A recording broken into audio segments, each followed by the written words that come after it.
Hey Waffle Gang, I do hope you're well. My name is Mark and today we're checking out some more Reddit stories, and if you do love a Reddit story, why not consider hitting that like, subscribe, maybe that notification bell too. Let's crack on with today's first story. Much love guys. Now today's first story comes from Reward Specialist 3390 from the Am I the Arsehole Here subreddit, and it says, am I the arsehole for telling my husband his mum can't live with us for months long stretches? My husband and I have been married for almost 2 years and our son is 10 months old. We live in Canada. I grew up here while my husband immigrated when he was a student. My parents live nearby, which has been invaluable during my pregnancy and since. My mum comes over regularly to help us out. My husband and I are on good terms too, so it's been going well. His parents live in another country. We have visited them once since we got married. That was 7 months ago. The time prior to that was our wedding itself, which took place there. My husband had been talking about my mother-in-law visiting soon for a long visit, which I was happy with. We recently moved into our new house and I've done a good job decorating it. We have a large guest room and I was looking forward to hosting her, especially since it would make my husband happy. A couple of days ago, he was complaining about how detailed her visa application was. I told him I was surprised it was so thorough. He told me that it's because while regular visa forms allow a stay of 6 months max, this one allows 2 years. I asked why would she need a stay of more than 6 months. He said that she'd been thinking of winding up her medical practice and basically retiring, and this would then allow her to stay for a longer visit if we all decide that it works. I was stunned. I told him that he should do the regular app because his mum won't be staying for anywhere close to 6 months. I had it in my mind that she'd be staying for like a month. That's how long we stayed for when we went there. He said that's his mum. She tells him how alone she feels. She can't go to brother-in-law's because he lives with roommates and we can't just put a timer on a visit here. He said she's been looking forward to helping us out with our son. I told him we don't need help, we manage fine on our own and with my mum's help. I wanted to host his mum as a guest, not as a part of our household. He complained that how was it fair that my parents could visit whenever they wanted, while his can't. I was hurt by that because my parents have helped us out a lot, and I asked him if he wants us to limit how often my mum comes to visit. He said no, that's not what he meant, that he likes her, but it wasn't fair to his parents. My reply was that when my mum comes, she goes at the end of the day. That wouldn't be the case with his. I ended it by saying that he should look into the easier, regular form because she can't be thinking of staying for that long. He chose to sleep on the couch that night and has been cold with me since. I hate that. We've never been cold to each other like this. I talked to my mum too. She said that having his mum live with us for long stretches would definitely affect me, that this is worth fighting for. I haven't seen him working on the application since. Last night, he went out when his mum called. When he came back, I asked him how she took it. He told me that he had told her he's looking into what application best suits her. He asked me if I'd changed my mind. I said no. He just shook his head and started watching TV. Am I the arsehole? For me, the fact that this has gone from like a 6-month stay visa to one that allows 2 years says that he's planning at least 6 months of her staying with you, which absolutely I wouldn't be comfortable with. You know, I like my own space, I like my own house, especially when you've got a young child at the same time as well, and the argument with your parents versus his just doesn't hold water. Like you said, your mum pops in and leaves at the end of the day, which is completely different from someone living in your space 24/7, you know, using everything in your house, etc. And again, with a young child in the mix as well, just sounds intense to me. And it's not even about you not wanting his mum to visit, it's just about having the boundaries and say in your own home. It sounds like you want her there, but just not for that length of time. You said you thought it could be like around a month, which, you know, you're far better than I am.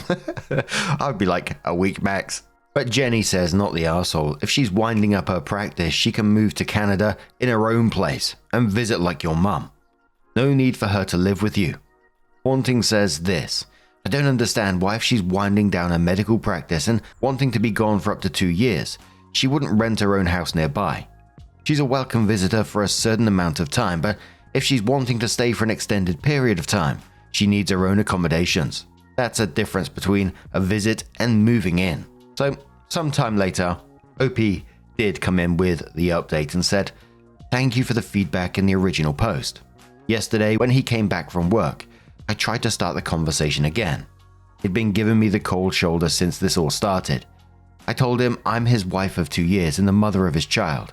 This isn't how we're going to communicate. We started talking after that. I held my ground that his mum staying with us for so long wasn't tenable. If she wanted to visit Canada for longer than a couple of months, she would have to live in her own apartment, learn how to drive or use public transport. She's used to being driven by a hired driver in Pakistan, and a whole bunch of other changes that she needs to get used to. But I don't see myself changing my mind on this, so he needs to have an honest conversation with her and himself and not go down the, well, we'll keep our options open route. He said that he knows her living with us for an extended stay would require some changes on our part, but he was asking me to do this as a favor to him. But I claim to love him and yet can't do him this favor for his mum. I actually started sobbing when he said this. It was so hurtful that he was using this as a litmus test for our love. I said her being around for years would ruin our parenthood with our first child, but I want us to raise our child the way that we see fit, not his mum. Also, the intimate moments we have, our sex life, everything would suffer. My parents are Pakistani too. I know this will happen. He again asked me to not shut the door completely, that he'd tell his mum that the stay can only be for a month or so, and I can let him know if I think the change wasn't too much. And we landed on a compromise that for now, that they'll do a regular visa app that only allows a max stay of 6 months. If I change my mind, he'll do the super visa. He then had a long call with his mum, which his older sister also joined. It actually lasted an hour and a half. He was in the backyard for the call and came back in to grab a chair. It was that long. Also, from what I could see, he was mostly listening for that convo. When he came back in, he told me to just not answer any calls or messages from his mum or sister. Meanwhile, I've received like 4 missed calls and 20 messages from them, mostly Islamic quotes about the rights of parents. I've told them that I can't talk right now since I'm busy with my son right now. I asked him how it went. He said as well as he expected, but he's not giving me the cold shoulder anymore. I do feel guilty because, like I said, I was actually looking forward to host her for a month, and I think this whole thing may have caused irreparable damage, not just to my relationship with my mother-in-law and sister-in-law, but my husband's relationship with his mum and sister. I told my mother-in-law I'd call her back in a couple of hours once my husband's back. I'm dreading that conversation, but I know what my boundaries are. Thank you for the feedback. It helped. Edit. Also, one thing that I had to clarify a few times last post. A lot of people were like, this is what happens when you marry outside your culture. My husband and I are both Pakistani descent, just that I was born here, while he immigrated here as a student. But he's been here for like a decade now too. Opie came in with another update and says, I spoke to my mother-in-law. Since her missed calls and text messages were asking me to call her, I figured I should be the one to call, not my husband. But I put the phone on speaker so that my husband, who was lying on the couch, could also hear it. She said that my husband had told her he thought it'd be best if she restricts her trip to 1 month, since it was her first time in Canada, and because we were really busy with my son. She said that ever since my husband had gone to Canada as an 18-year-old, he'd always wanted her to visit for a long duration, and now all of a sudden he was asking her to restrict it when she wanted to help with her grandson, and said she knew I must be the reason why. I said it was a joint decision because of the circumstances, but she wouldn't hear of it. She said if her visiting for more than a month was so outrageous to us, then that's fine. She'll limit her stay, but I should know that in Pakistan, in-laws live in the same house with the married couple, like my sister-in-law does, and that she had thought I was in touch with my Islamic and Pakistani roots when I was getting married because that's what my husband had told her, but she was disappointed at how whitewashed I was. At this point, my husband asked me to give him the phone, but not before I told her that I was totally comfortable with how in tune with my heritage I was, and that apparently so was her son, and told her my husband had just come and handed him the phone. My husband went into the yard to talk, but I was so angry I decided to eavesdrop. He was talking to both my mother-in-law and father-in-law. He told them that it's not like he fled to Canada in the middle of the night as a student. They both happily sent him off at the airport, and that when he had introduced me, he hadn't kept the fact that I was born and raised in Canada a secret either, that they can't expect to treat us like a couple in Pakistan. Then he listened a whole lot for like half an hour. I gave him a chair again, and kept telling them that it's different now. They ended the call, with him saying that we were both really looking forward to a visit that would make sure it's a great 30 or so days with us and her grandson. He apologized to me on behalf of his mum and asked me to please let her lecture go and still be on board with a 1-month plan. I'm looking forward to it much less than I was, but I said fine. This absolutely isn't going to end well. And, at this point for me, and I know it's very easy for me to say, but I wouldn't even have her for a month. She'd have to be staying in a hotel. And I'm on the fence about the husband. It kind of feels like the first part of the story when he was saying, you do this, basically you had love for me kind of thing. The emotional manipulation in that, I thought that was really low. But then seemed to be turning it all around in the update, but then still wants his mum to be there for a month or so. It just doesn't feel like there's going to be a good ending to this. It feels like she's going to rock up to their house in absolute shit the whole time she's there and, possibly not leave as well. And I think just moving forward, your boundaries just need to be crystal clear and your husband needs to be on board with it. A couple of little top comments before we do move on. Negative Bill says, not the arsehole, times 1000. If mother-in-law moves in, your marriage will be over. The strain and resentment will be insurmountable. Better that mother-in-law and sister-in-law are unhappy than your family's life implodes.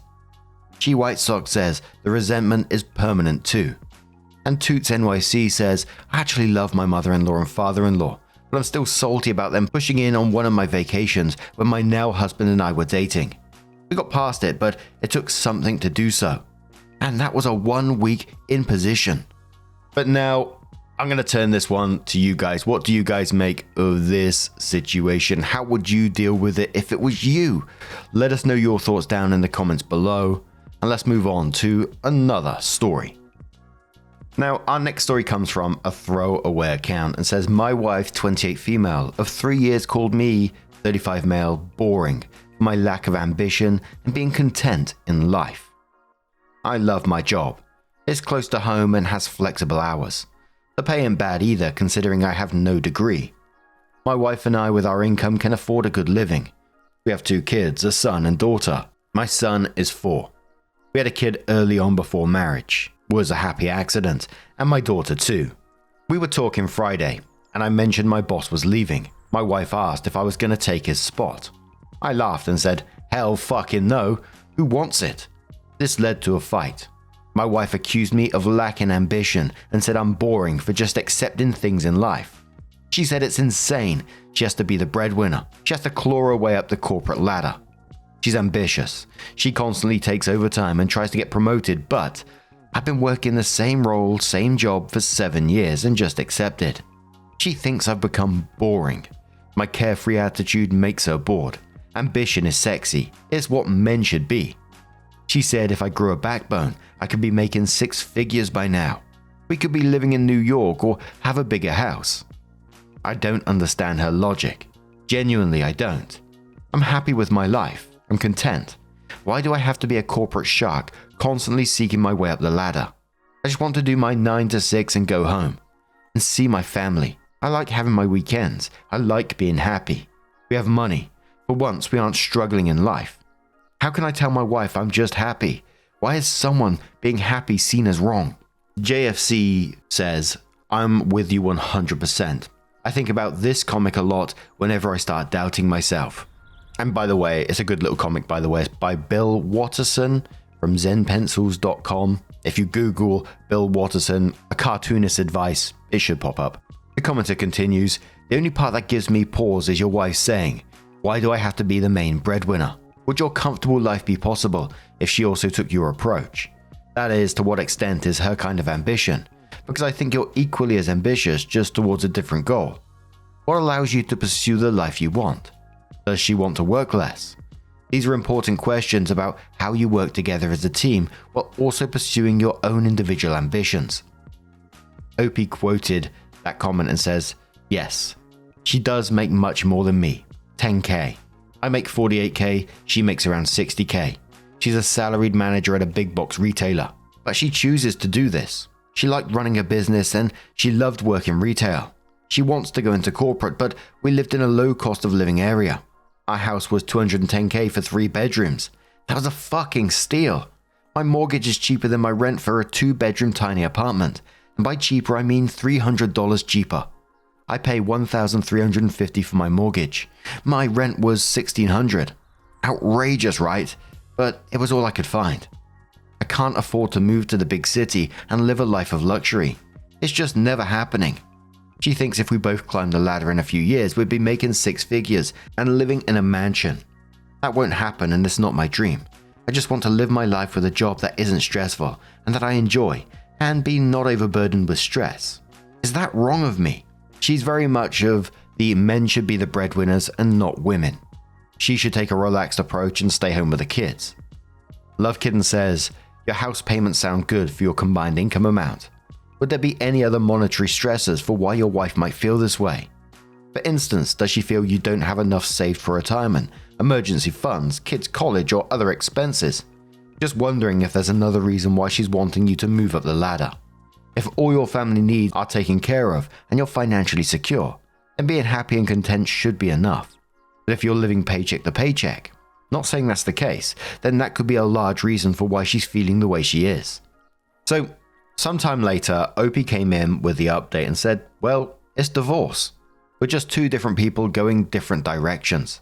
So, her initial reasons were envy. She admits she was envious I could just accept my life the way it is and be happy with so little. I could be happy never moving up in my career. She was envious I could go home happy and not stressed and not dread the work week. She never has that luxury. She's always stressed, always feeling worthless for getting such a late start in life. But the real reason, she's not happy with her life. She admits to me that she cannot be happy with this life. Living in the suburbs, being a soccer mum, the life isn't for her. She tried making it work, but she can't do it.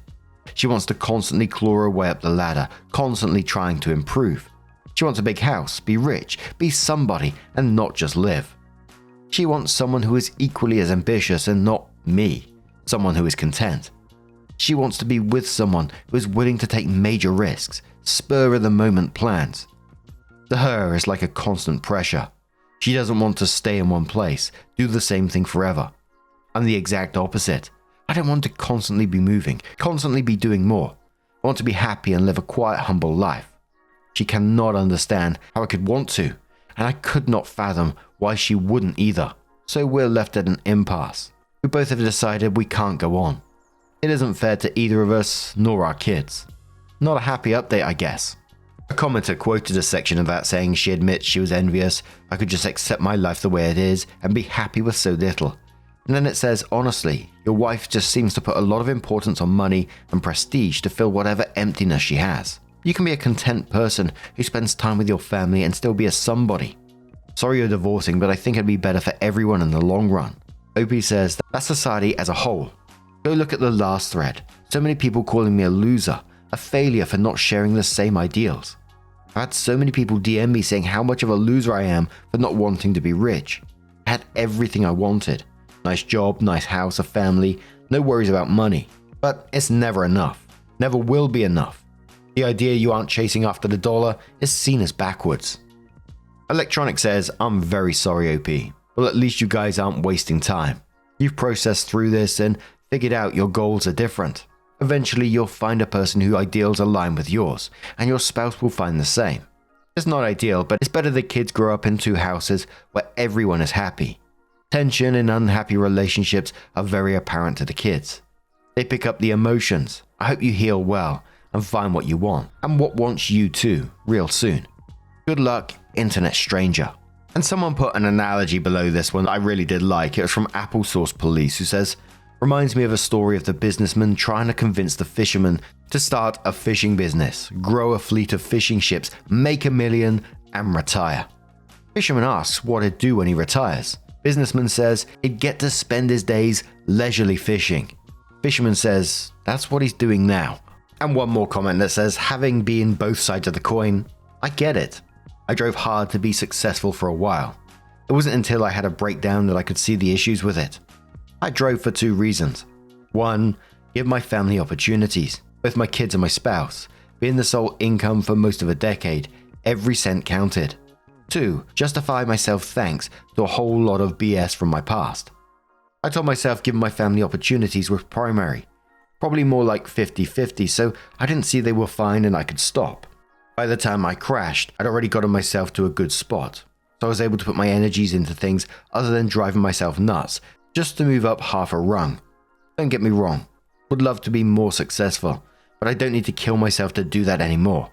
And for me in this one, I think it ended probably, although it's really, really sad, is probably the best way to end things. You know, if you're going completely different directions, you want different things in life, you know, there's no point in just carrying on because it's going to damage everyone around you, your kids included.